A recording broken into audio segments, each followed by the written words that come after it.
Good morning, Facebook. Hello, YouTube. Hello, as I'm logging on here and going live. All right, circle is done. I'm live. It's the 29th of July, July 29th. July is almost over, getting ready to roll into August. Rainy summer, and rain is on its way right now. We're supposed to get a lot of rain coming up here today, maybe tomorrow too. I'm waiting for my notification to go out that I'm live so people can start joining in. So if you are tuning in, just drop a comment, hashtag live. If it's on the replay, hashtag replay. I'm going to cover a topic here that many of you have asked me about. Over time, when you see me, you ask me what's going on with the building inspector here in Ellenville. So we had some issues with him a year ago. There we go. My live is up. The sound check is done. So I'm just waiting for some people to log on here. It might be a little controversial today. I'm not sure. But at any point, I'm going to stand up for myself because sometimes code enforcers, building inspectors love to take advantage and say things that aren't true and harass tenants, landlords. They love to do that. Some of them love to do that. So I'm going to talk about our latest incidences here that are happening, that are getting ready to unfold. And and I know a lot of people have had problems in any municipality, lots of municipalities, with code enforcers. And I'm going to tell you some tips and tricks that I've learned dealing with them, because their word is not final, by the way. Their word is not final at all. And a lot of people think they have to bow down to these people. And you don't. You just have to comply with codes. But here in Ellenville especially, they love to selectively enforce.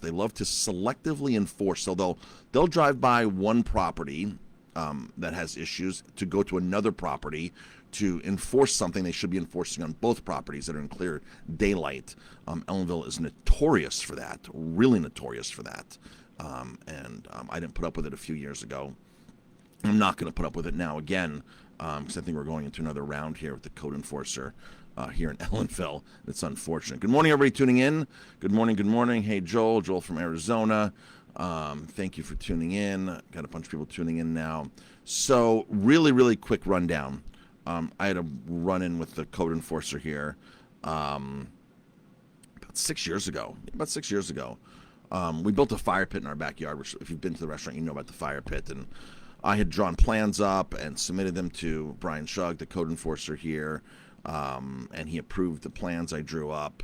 And about 2 years after that, he came back here one day, double-teamed an inspection with the health department and said he knew nothing about it and that it's an illegal fire pit and this and that. I said, well, you approved it. He goes, I don't know anything about it, and clearly lying, because I later that day produced all the emails to the village mayor, Jeff Kaplan, produced all the emails to say, here you go.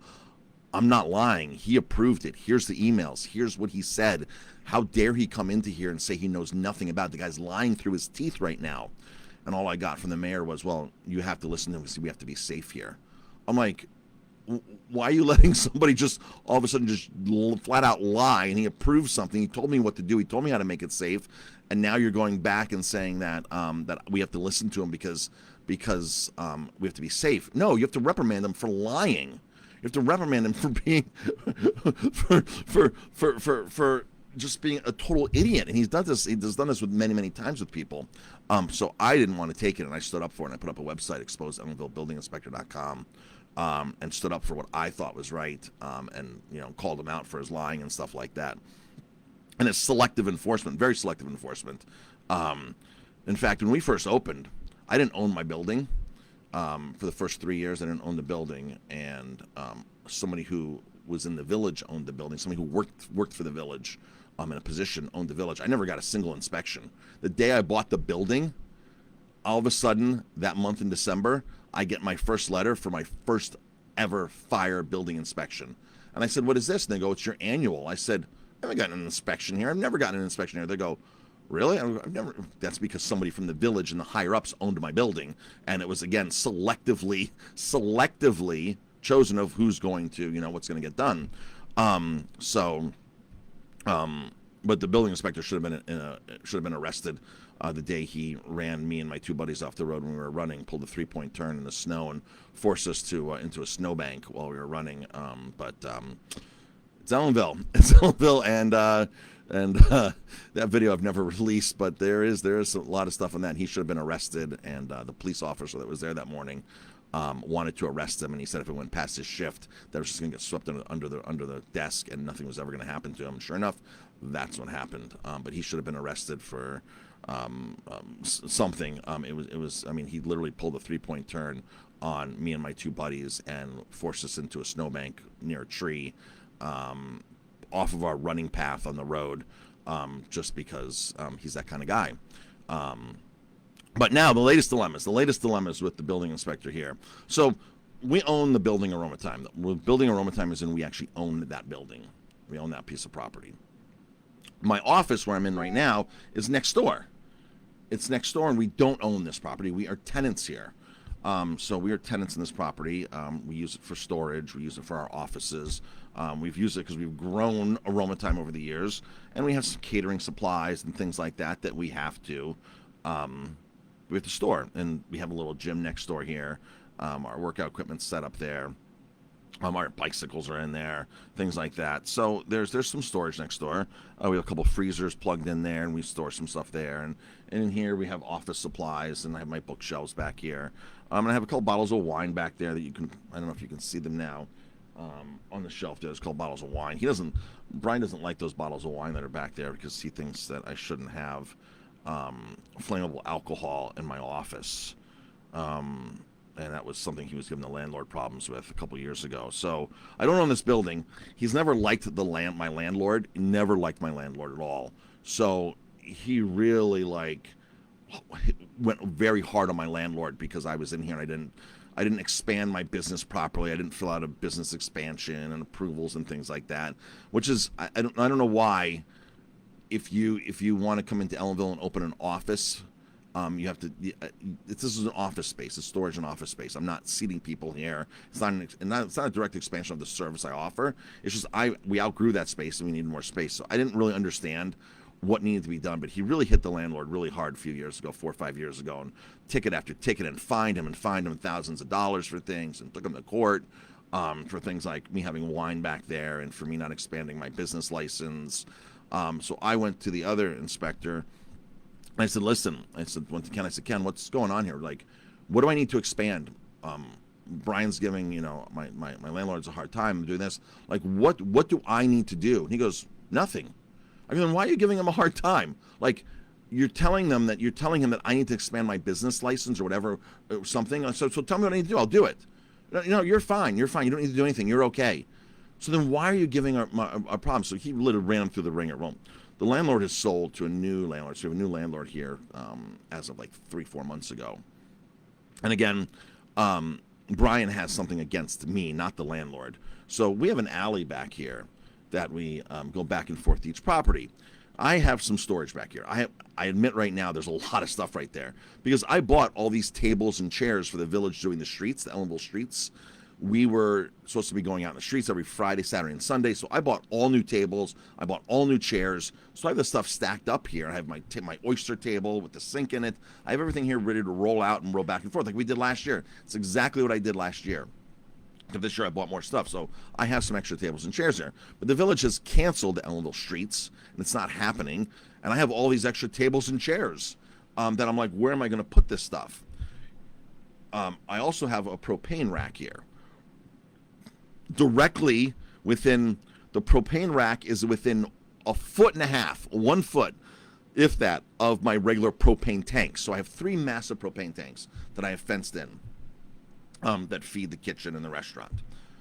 Right behind them, a foot away, like when you pull into a gas station, there is you look at the propane tanks there, the racks where you can swap out. You go to the gas attendant and you swap out and you get a new tank for $20 or whatever it is. Those storage racks that are locked. I have one of those because with outdoor dining and heaters, we can go through up to 5 propane tanks a night. Each one of those 50,000 plus BT units that we have, the heaters outside, will go through 1 propane tank a night. So I can go through literally 4 or 5 propane tanks a night, which is a lot. So I had the gas company come in and put down one of those racks where we can put them in, and they automatically restock them. So I'm not going every day and putting this stuff in my car, taking it to the store and refilling it. It's worth it for me, and it's just a huge convenience. We do a lot of outdoor dining in the spring and in the fall, even sometimes in the summer the heaters go on. But these things are on full blast, and we go through these. Even in the wintertime, we put them in the tent, and it heats up the tent. We go through these a lot. So I have a rack that's stored next to propane tanks, 3 propane tanks. So my landlord calls me yesterday and goes, Marcus, they came to do the annual fire inspection. He goes, we got some issues in the back here. I go, okay. Like, I know that I have a lot of stuff back there, and I got to clean that up. He's like, you have to have everything cleaned out of there. I'm like, everything? He's like, everything needs to be cleaned out of there. The propane tanks have to go. Everything has to go. Now, in the meantime, I've had those stainless steel tables back here for 7 years. I've had some of the stuff back here for 7 years. It's always been back here. They've always done inspections. So now I have to have everything out. So I've been on for the last hour on the internet here on 360 codes, going through the village codes for storage and everything. So E-code 360. I've been going through and looking up storage codes for all this kind of stuff. And they're going to have to point this out to me, what exactly I'm allowed to store and what I'm not allowed to store. See, the problem is when a lot of people do these, a lot of people get inspected, they just listen to what the code enforcer says, and they just comply with it. What I do is I ask, show me the code, because I'm allowed to store propane tanks there. I'm going to store propane tanks there. The bottom line is I go through 4 to 5 a night when we use them. I have to store propane tanks somewhere. What do you want them on the ground? Do you want them randomly across my backyard? Do you want them? Where do you expect me to store propane tanks? I'm a business that was hit by COVID that now has outdoor dining that has to do this to survive now, right? Especially in the spring last year, like there was no indoor dining. Indoor dining was virtually nothing. So I had to do this. So now I'm forced into making my business work. But I'm still gonna have to buy those propane tanks. And every other restaurant on this block has propane tanks. Or a lot of restaurants have propane tanks. Where are they storing their propane tanks? Mine are in a rack, locked up, nice and neat. Where does the code enforcer expect me to start storing propane tanks? See, he's just trying to be a hard ass because he doesn't like me. And now he's taking it out on my landlord, who's and he took this out on my previous landlord. My previous landlord went to court over and over and got fined for this stuff. And never, when I went and said, what's wrong? They were like, oh, nothing's wrong. Oh, what do you mean? I need to expand my business license. What do you mean? Oh, no, you don't need to do that. You're giving my landlord a hard time about me because you have it out against me. And the only way you can get to me right now is by getting through my landlord. Because right now, Brian Shug is not allowed on my property without the police chief in his presence announced and recorded. Because that's how bad we got into it. He hasn't been on my property since then. So this has been 5-6 years. He hasn't been on my property. He has to send in someone else like Ken Bova to do the inspections. But they stopped even doing inspections for me. And I went to the mayor and I said, I don't expect you to stop inspecting my building. Like, I don't expect that. But, after this whole thing went down, like, they were afraid to even come on. Anybody was afraid to come on my building. I'm like, no, do your regular inspections. Do your annual inspection. But be fair with me. And be fair with me and be logistical. Just don't come in here and be a hard ass on me because you don't like me because we've had problems. Come in and do a fair inspection. No selective enforcement. Ellenville is notorious for selective enforcement. I posted something on my personal Facebook. For the last 5 years, we've watched this dumpster sit out on the road on Berm Street and Canal, Berman Canal meet. There's been a dumpster sitting on the road for 5 years. Almost on the sidewalk. It's definitely not in code. The building inspector, Brian Shug, has definitely seen this numerous times. He knows the property, right? All of a sudden, a new landlord buys it. It switches ownership in April or May of this year. The next very day, the new landlord, who used to be my landlord here, who doesn't like, all of a sudden started getting letters and tickets and stuff for this dumpster that's been sitting there for 5 years. But it's prior to that, the guy who owned it was his poker buddy. They played poker together. They're buddies. So he didn't enforce it. All of a sudden, now the company, the dumpster company was getting calls from the village and this and that. And him and I, because we know each other, I'm like, yeah, it's selective enforcement. It's just this is just all politics. They don't like the new landlord. The other landlord was their buddy, so they're not enforcing it. And now this is selective enforcement at its best, selective enforcement. And the village is riddled with this. This is one of the major problems in Ellenville, and a lot of villages. I was talking to the one guy in Orange County last year, and I was having a problem with my chickens. I know another code enforcer in another municipality in Orange County, and he was like, Marcus, I go to these meetings with these code enforcers. He goes, I don't talk to anybody. He goes, they're all high on themselves. They all think, they all think this and this and that. They're above everybody else. He goes, we're average people just trying to get a job done and trying to use logistics. And so, but a lot of these enforcers don't think like that. They think they're above you and they come in and say what they want and their word is final. So I'm going to, now see, the problem is I'm going to go to the code enforcer and I'm going to go to the village today, and I'm going to say, what do I need to do? And they're going to probably say something like, oh, talk to your landlord, or do this or that. No, tell me what I need to do. Like, show me the code. Show me the village codes that say where I can store propane tanks, because they're going to store right next to my other propane tanks, which are approved. So they're right back to back. They're a foot apart. So logic would say, well, if you have these 3 massive propane tanks here, why can't you take other propane tanks and store them? This is logic. And maybe it's not logic. I mean, logic to me, maybe it's not logic to the code, how it's written, but why can't I store the rest of my propane next to my other propane? Like, why can't I do that? Why do I have to move this? And he knows if I have to have these propane racks out of here, that this is going to cause a burden on me. And I have to send somebody to get propane every day in the spring and the fall when we go through that much propane. He knows what he's doing. He knows exactly what he's doing. So, but what he doesn't know is that I fight back. And I think everybody should logistically question their code enforcers or building inspectors in any municipality and just simply say, please provide me the code so I can do this right, so it's not done wrong. Please provide me the code of how I can do this, of what the storage is. I have a stove top here. I have an oven, and I know he doesn't like, because I had it in my garden at one point. It wasn't even hooked up. It was against the fence. It wasn't hooked up. It was one of the old ovens that came out when we replaced an oven, and it was sitting back there as decoration. And he wanted me to get rid of it. And I'm like, why do I have to get rid of this oven? It's not even connected to anything. Like, I can understand if it's against a fence, that the fence is can catch on fire, and I'm sitting there cooking and flaming, but I'm like, I'm not even cooking on it. I can't cook on it. It's not connected. So why can't a neatly done stove that I have planters on be up against my fence? It's not allowed back here. Show me why it's not allowed back here. When you start going on these codes and looking up storage, it talks about rubbish and garbage and cars and things like that. There's no things addressed with an oven, especially since I have planters on it. Like, I had planters on the oven, and he had me, you gotta move it. You can't be back here. No, please show me the code where it says I cannot store a decorative oven. Show me the code. And he couldn't produce the code, so the oven sat there for another 5 years. The oven sat there but if I listened to him in the beginning, I would have gotten rid of it. So of course I'm going to call the village today and say, what's going on back here? Show me the codes.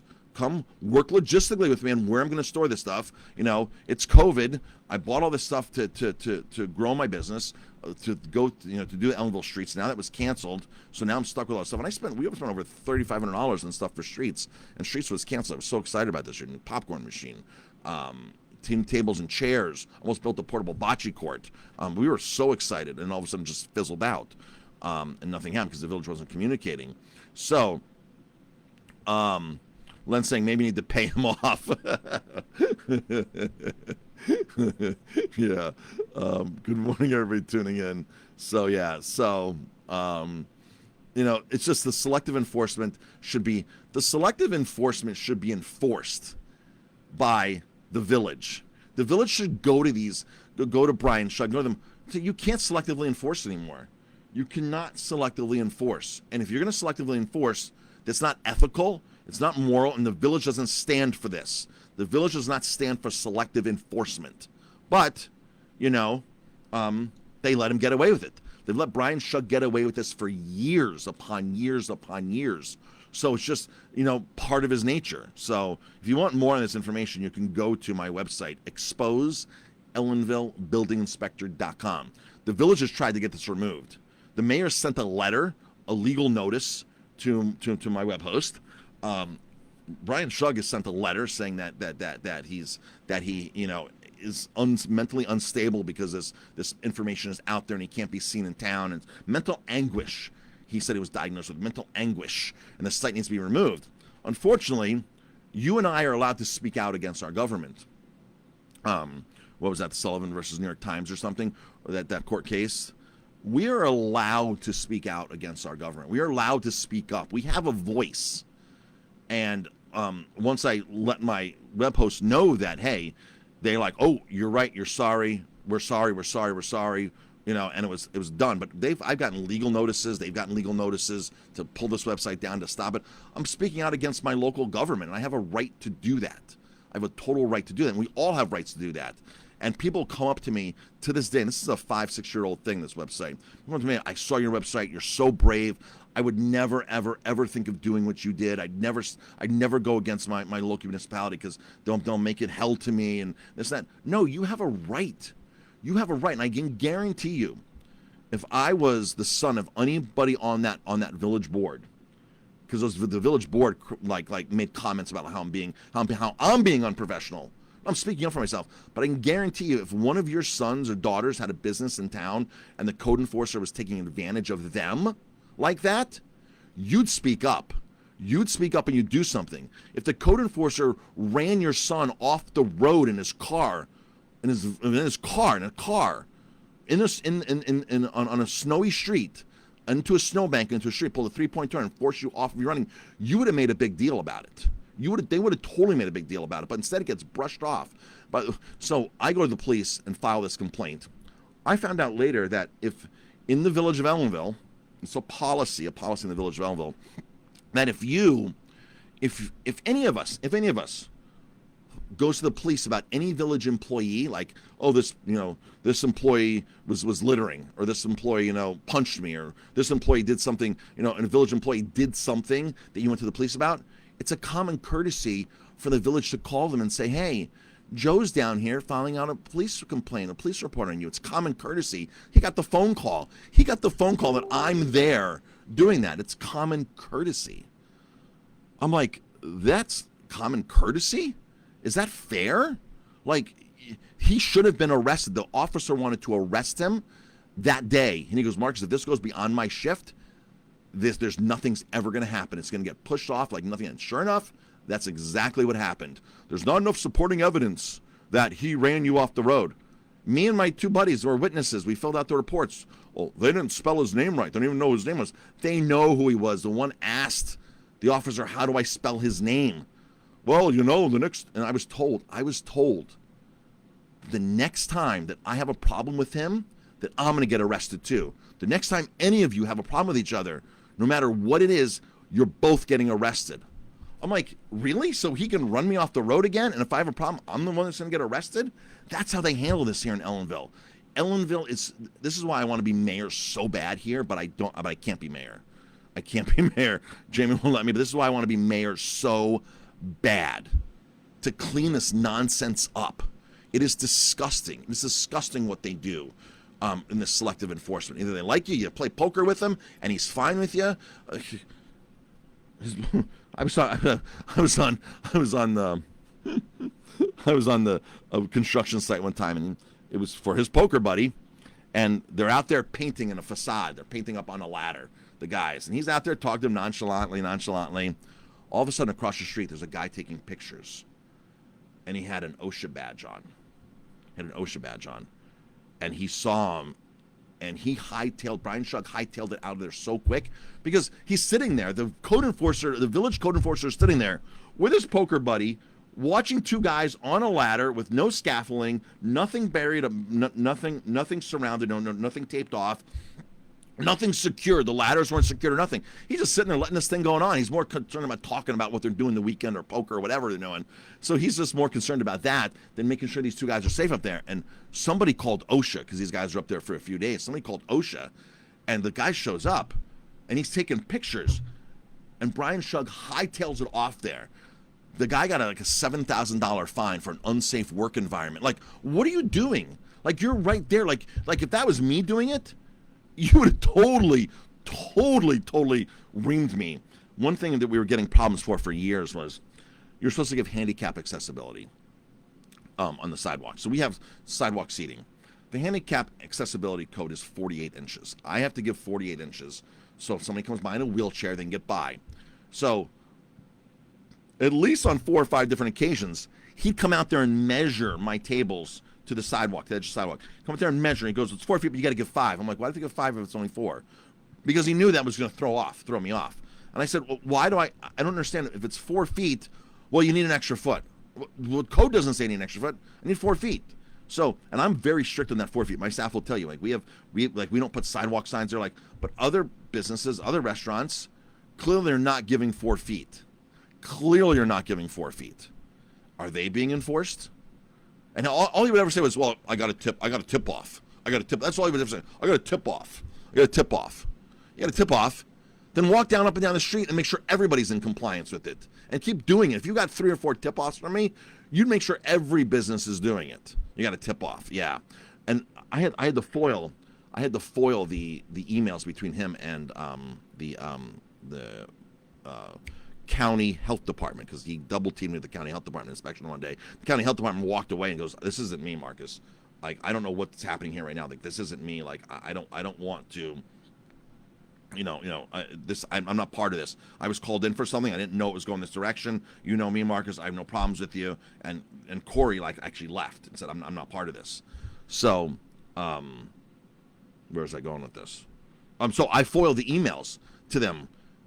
Things were deleted out of the emails. My FOIL request, things were deleted out of the emails back and forth from Brian Shug to the health department. Deleted. So what's the use of a FOIL request? We can Freedom of Information Act, right? We can FOIL things from our government and get things released. Well, I did that. I filed a FOIL request, and things are deleted in the email. Of all things, like, well, that's useless, a FOIL, but that's Ellenville for you. That's Ellenville for you. Just delete it out of the email. It says right there, deleted. So, Len says Corey's a fair. Corey's an awesome guy. From the health department, Corey is an awesome guy. And he was here that day, and he was like, Marcus, I don't know what's going on, but this, I'm leaving because this is not part of what I do, and this is something you and him have together, and that's it. So, Lori says, make a complaint to the Attorney General. Yes, that's a great idea. So that's our local selective enforcement, the local government, Ellenville. So that's what's going on here. So we'll have to see. I have to go to the village today and find out what exactly I need to do. Because, again, tell me, and and people keep voting these corrupt people in. Yeah, we're all guilty for voting corruption in. We're all guilty for voting corruption in. There's a lot of great people. Don't get me wrong, there's a lot of great people on a local government level. A lot of great people that are on a local, that have level heads, that think straight, that want to do great. But then there's a lot of people, whether it's village, town, county, there's some people that are just there as puppets that just get put into place, that get elected, and they're there as puppets, and they just go along with the said protocols or the said agenda, and they can't think for themselves, and they just want to just go along with it. And unfortunately, there's a lot of that in the community as well, in these communities as well. And that's just not only Ellenville, it's anywhere. So that's the situation with that. So, and I'm sure I'm gonna get a phone call here. Last time whenever I post stuff like this, I get phone calls from the village. I get reach out from the village. Please don't post that kind of stuff. Please don't post that kind of stuff. Really? I can't call it as it is. I can't explain what's happening. You don't want people to know that you selectively enforce. You don't want other people to know that you selectively enforce, that the code enforcer has its favorite buddies, and that it's a conflict of interest. You don't want other people to know this. Like, really? Like, come on. Like, then don't do it. If you don't want them to know it, then don't do it. Then don't do it, and people don't have to know. But the problem is these other people don't speak up when they get selectively enforced against, and they do everything they do, and they bow down. So hopefully my new landlord's not going to bow down to these people, because the old landlord, he fought back as well, but he just didn't publicize it like I did. I publicize it because, it's just ridiculous. Len, where's the Ellenville million? That's a great question, Len. That is a great question, Len. Where's the Ellenville million, the $1 million? Where is it? So, Joel's saying they will not say where it went. I'd love to know where it went. There's a lot of conflicts of interest in our local municipality, a lot of conflicts of interest, starting with our code enforcer and his other business and his Catskill Consulting Company. There's a lot of questionable, very questionable conflicts of interest here, so it's a shame. All right, folks, we are open today. We're open tonight. Jazz is canceled tonight because it's gonna rain. It's gonna rain, so we'll do indoor dining. A lot of people saying all the business owners in town should get together. Yeah, Cheryl, we did that a few years ago. We had a meeting. It was at my restaurant. Ellie's saying there's taxi codes. Ellie, there are taxi codes. There's 100% taxi codes, and I heard those aren't. I've understood that the taxi codes are not being enforced properly, and I still understand that people know the powers to be know the taxi codes that are being broken and they're not doing anything. I understand that. So Cheryl's saying all the business owners should get together. Yeah, we tried getting together. We had a meeting here at the restaurant, and there's a lot of people that were totally upset and totally outraged. But again, a lot of people don't want to speak up and don't want their names involved because they feel that the code enforcer is going to retaliate against them, that the government, the local, is going to retaliate against them. So they're afraid to actually do that. So it's touchy because people know that they're getting taken advantage of. They just don't want to speak up because they don't want to be retaliated. They're fearing retaliation. So though I was at a point in my garden where they're telling me to shut down and everything. At one point I had nothing to lose. Like, let's just go all out here. Let's just hash this all out on public, and let everyone know what's going on, and let them know how unfair that I think this is. I know the police department was showing my video around. If you go on to EllenvilleBuildingInspector.com, there's a great video there with me at the fire pit. That first video I made, the Ellenville police were showing it around. The village hall was showing it around. They were all showing around saying, Marcus, thank you for speaking up against this guy. Thank you. And they're all laughing and sending it around. So I can understand why he has mental anguish, because people not only know that what he is, but now somebody else like me is calling out. Some people are puppeteers. Truth is the easiest thing. Yes, Eileen. Can you form a BID, Business Improvement District? Strength in numbers. Yeah, strength in numbers is right. But yeah, I'm happy to meet with any other business owner in Ellenville. I'm happy to meet with any other business owner in Ellenville that wants to make a change and stand up for this unselective enforcement or anything else that they're going through. I'm happy to stand up. I'm happy to lead that. Let's just all meet and let's get some stuff done. So we're open today, 5 o'clock. It's supposed to rain, so inside dining tonight. Unless you want to sit outside a monsoon. I hear it's supposed to be pretty bad. It's starting to get dark out there now. I got to go for my run before all that happens. And that's it, folks. Everybody, thank you for tuning in, by the way. Thank you for tuning in. This was not a food edition today, not a food edition, but an interesting topic indeed. And hopefully this helps other people in their municipalities stand up to what's right and to what's wrong. You have a right to question your government.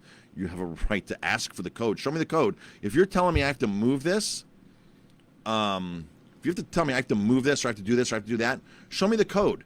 Show me the code so there's no misunderstanding. And that's not some of the codes are just loosely interpreted or no one way. So if you go to court, the judge might interpret it different than the code enforcer is interpreting it. So there can be interpretations, but show me the code so I can better understand what needs to be done. Because a lot of these enforcers just come there and say, you need to do this, you need to do that. You need to do this, you need to do that. And people say, okay, I'll do that right away. When does it need to be done? So he says it needs to be done. I get the notice yesterday. It needs to be done in 6 days from now, 7 days from now. I have to call the propane company within 6 days and have them remove that cage. They're busy. They're not going to be able to come and do that in 6 days. So what am I going to do? Start getting fines? The landlords are going to start getting fines? Is the landlord's going to start getting fines in 6 days? They did the impossible. It's been there for a long time, right? It's been there for a long time. You're giving 6 days or 7 days to remove that, and 2 of the days are the weekend days? Really? Like, he knows exactly what he's doing. Exactly. And he took my last landlord to court. Hopefully he's not going to do this with this landlord. Lori's saying, always speak up. Soul City, no music tonight. John Simon, not tonight, because they play in the garden and it's going to be wet outside. So we have a tent, but it's still wet. So no music tonight. Sorry about that. It'll be back, weather permitting, next Thursday. And that's it. All right. If anyone from the village wants to call me because I did this, call me. You got my number. That's it, folks. Have a great day.